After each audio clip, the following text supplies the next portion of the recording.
high wind warning from the National Weather Service for the following counties. I went. West winds 20 to 30 miles per hour with gusts of 50 to 60 miles per hour expected.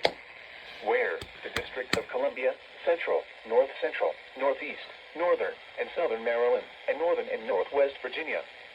When? From 10 a.m. to 10 p.m. Sunday. Impacts.